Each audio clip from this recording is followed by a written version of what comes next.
एक बार की बात है। एक गांव में एक किसान रहता था। वह किसान अपने खेत के किनारे एक झोपड़ी में अपने गधे के साथ रहता था।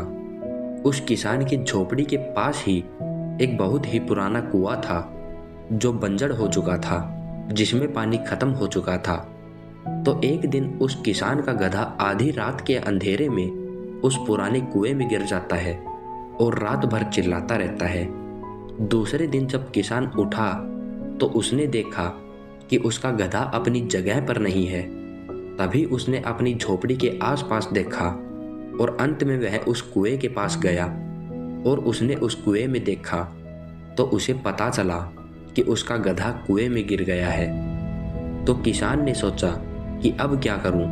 तभी किसान ने सोचा कि वैसे भी गधा बूढ़ा हो चुका था और उस कुएं को भी कुछ समय से पुराना होने के कारण बंद करना था।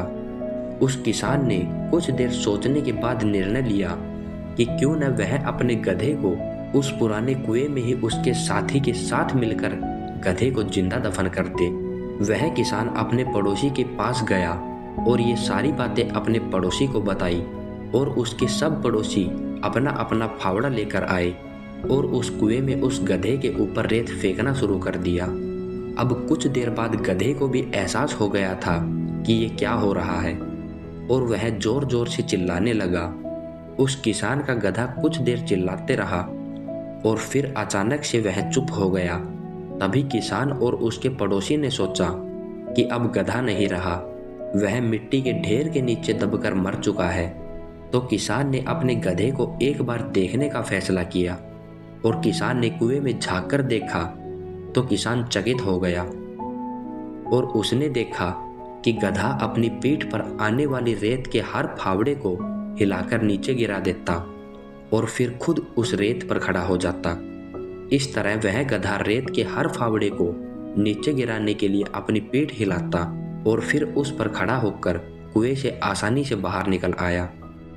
दोस्तों, ये छोटी सी कहानी जो हमें सिखाती है कि याद रखिए, सफलता के मार्ग पर लोग हमेशा पत्थरों को फेंककर बाधा उत्पन्न करेंगे और यह आपके ऊपर निर्भर करता है कि आप क्या बनते हैं, एक दीवार या एक पुल, और हर सिचुएशन में अपने आप को कैसे ढालते हैं।